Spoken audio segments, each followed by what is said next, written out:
Aujourd'hui, c'est la partie 2 de l'exploration de notre Mangatech de début 2024. Mes Sakura, c'est Morgane et Rosalis sur la chaîne Rosalie Sahar. Allons-y. On s'est vu il y a quelque temps pour montrer la première partie de notre Mangatech, notamment ce qu'il y a derrière. Et aujourd'hui, on va passer à la deuxième partie, la deuxième colonne. Il y a pas mal de choses, c'est assez compressé, effectivement, assez compact. Et donc, pour mémoire, on a tendance à classer nos mangas plutôt par éditeur et ensuite pas particulièrement d'ordre alphabétique ou autre. C'est assez identifié, on verra que c'est une légende. Rangement, depuis que c'est uniquement toi, on aperçoit ce que j'avais fait l'an dernier. Bon, on va continuer cette vidéo. Donc on va commencer par le haut, on va descendre, on va remonter, ça va être sympa. Aujourd'hui, j'ai mis un Sweet Spy Family, tu sais pourquoi? Parce que tout là-haut, il y a Spy Family, l'édition collector. Bon, en fait, il est allé se caser à un endroit où il y avait de la place, sachant que Rosalie me l'emprunte des fois pour les décors et autres. Donc c'est un tome mobile. C'est un concept nouveau que nous avons inventé. Autrement, en dehors de Spy Family qui est chez Kurokawa, donc effectivement qui n'a pas lieu d'être ici. D'ailleurs, il y a des choses qui ne sont plus par éditeur. Oh là là là là là là, mon Dieu, mon Dieu, mon Dieu. Oui. Aïe aïe aïe. Bon, c'est pas grave. Donc c'est plutôt Soleil et Doki Doki et Casterman et Glénat et Ototo.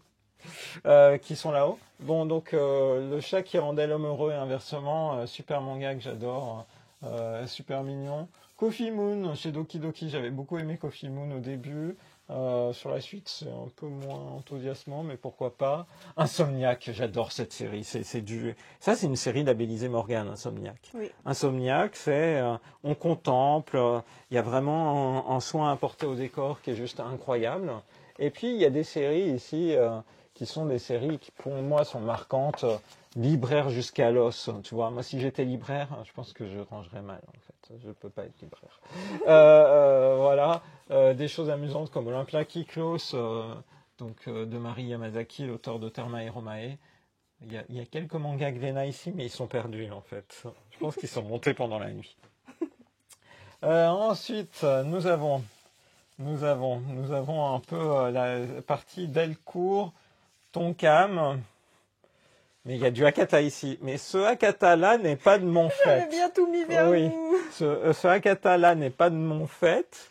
C'est Rosalis qui s'est dit, A Sign of Affection. Je veux faire un arc-en-ciel avec l'édition japonaise. Voilà. Quand je fais des photos de la bibliothèque, c'est dommage. Hakata, il est plus bas, alors il faut que je le remonte. Donc, A Sign of Affection est ici. Voilà. Ensuite, vous allez vous dire pourquoi 2 Perfect World. Mais écoutez, je vous donnerai la réponse de pourquoi 2 Perfect World en fin de vidéo. Demandez-vous pourquoi il y a 2 fois le tome 11 de Perfect World ici. Mon coloc est une gameuse. L'empereur du Japon. Des titres de chez Komiku ici. Des titres plus récents aussi de chez Meian. Et puis ici plutôt Soleil. Il y a un peu un mélange global. Enfin, Delcourt, pardon. Là, on attaque les mangas de chez Le Lézard Noir. Le Lézard Noir, ils osent aller chercher des titres qui sortent pas ailleurs. Donc un josei comme le Rakugo à la vie à la mort, vraiment un titre magnifique, édité donc dans un format un peu moins proche de ce qu'on a l'habitude. Il n'y a pas de jaquette ou autre, mais le manga est tellement passionnant, c'est génial. Et le Lézard Noir s'est mis à sortir en 2023 des titres comme Le Vendeur du magasin de vélo, là en format japonais avec jaquette. Donc on voit une évolution progressive. Là, c'est que des titres que j'adore. Hira Yasumi, on en a parlé avec Rosalie, c'est trop bien. Donc là, plutôt des titres grand format. Et là, on voit progressivement chez Kana.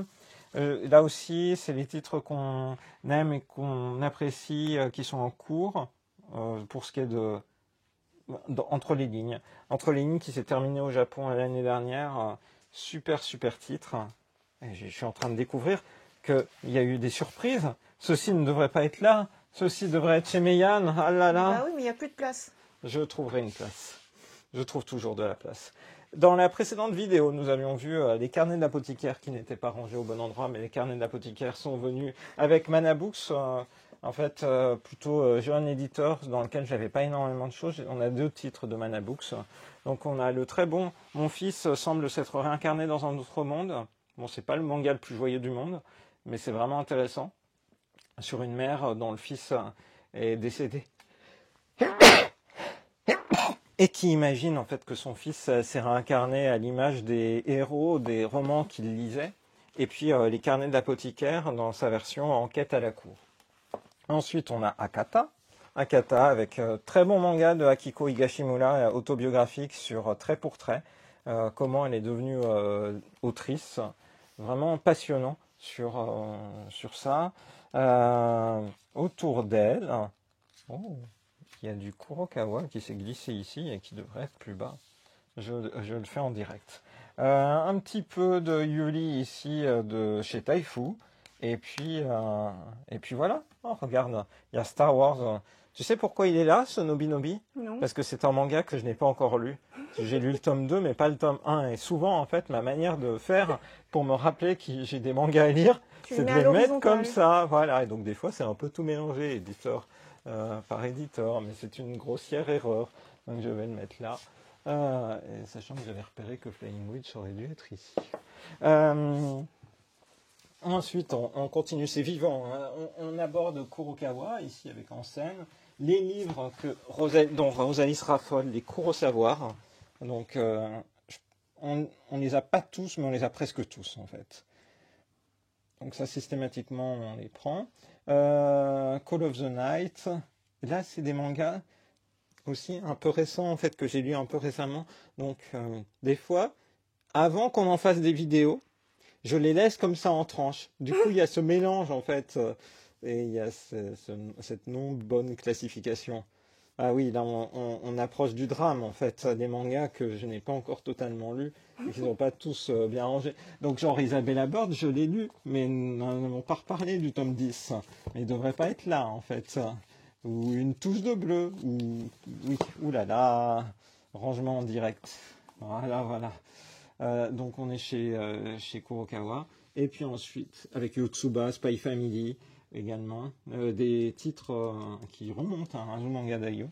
Et puis ensuite, on est chez Glénat normalement, donc avec Dragon Ball Super, Les Gouttes de Dieu, et d'autres séries comme Blue Giant, ou encore Nausicaa. Voilà, Nausicaa.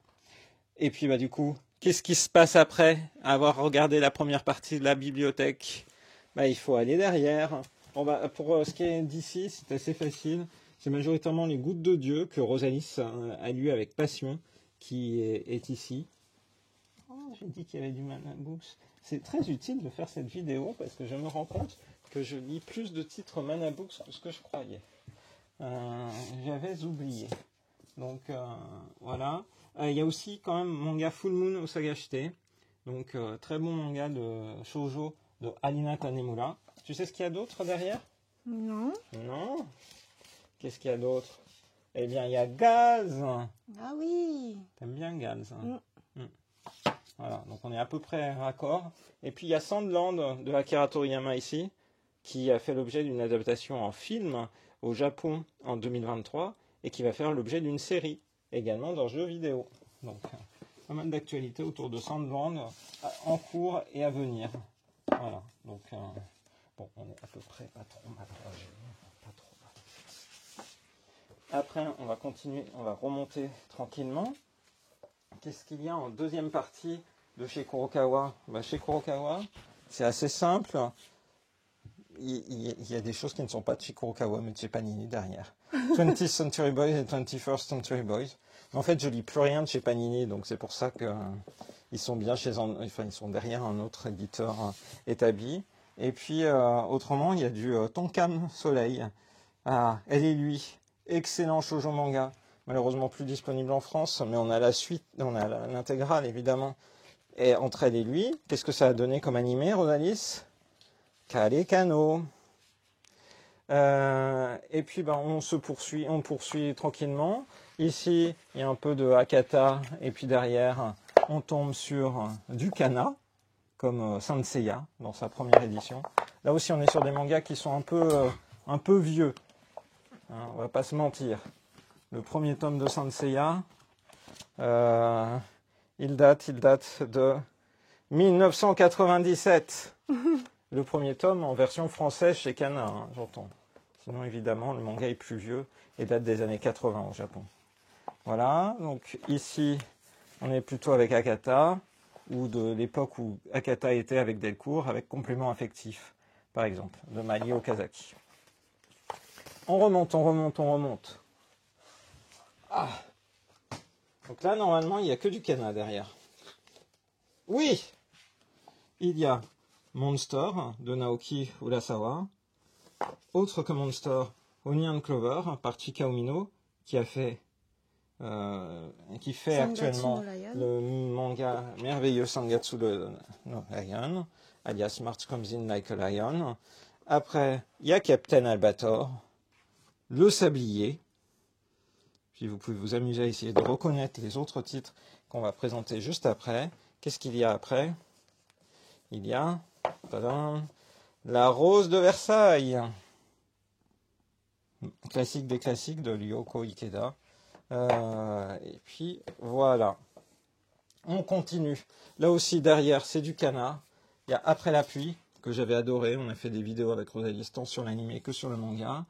Et oh, il y a les Fuigi Yugi de Rosalis chez Tonkam qui date des années 90.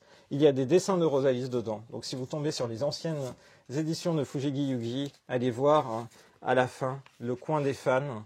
Il y a des dessins collector. Blooming to You. Et puis ensuite, je disais que j'avais certaines séries complètes auxquelles je tenais particulièrement. L'édition de chez Tonkam de Dragon Quest. Voilà. Dragon Quest Dai no Daiboken, alias Fly. Voilà. Et ensuite, est-ce que tu vas réussir tout là-haut à regarder ce qu'il y a derrière? Ce qu'il y a derrière, il y a des mangas de chez Asuka, éditeur qui a disparu depuis, qui a fusionné avec d'autres, comme Chrono Crusade. Super manga. Ensuite, on a Katsai, on a Tokyo Babylon. Là aussi, quand on parle de mangas qui sont un peu... qui marquent toute une époque, je pense que Tokyo Babylon de Clamp... allez, Rosalis, donne une date. Moi, je dirais 1996. En tout cas, c'est à l'époque où je pouvais utiliser mon argent de poche pour en acheter. Alors, est-ce que vous avez donné une date de votre côté? J'étais pas loin. Février 96, septembre 97 pour la deuxième édition qui est l'édition que tu as. Bravo. Voilà. Donc, j'étais pas loin. Voilà. Et puis ensuite, nous avons, éviter de tout faire tomber, Wingman de Masakatsu Katsura. Et puis, quelques mangas divers, comme Dans les pas de Nietzsche, shoujo manga qui traite de philosophie. Super shoujo manga. Voilà notre bibliothèque partie 2. Qu'est-ce qui vous a marqué le plus? Alors, ne dites pas que c'est l'absence de rangement par éditeur. Je vais y remédier. Et donc, j'ai demandé pourquoi on avait deux fois tome 11 de Perfect World. Parce que je voulais la version qui contient le petit extrait en avant-première de Sign of Affection. Donc ça, c'était au printemps. Il me semble que c'est sorti au printemps 2021 et que j'étais tout fou. C'était printemps ou c'était automne? Non, c'est novembre 2020, tu vois. Je confonds avec les épreuves non corrigées. Ça, on les a eues au printemps. Du tome 1. Voilà. Oui, c'était la floraison des azalées. Floraison des azalées, comme j'ai dit. Un petit peu cet aperçu pour la partie 2 donc, de notre mangatech. Et il reste une partie 3 à découvrir très prochainement dans une nouvelle vidéo sur la chaîne de Rosalis. Bye bye.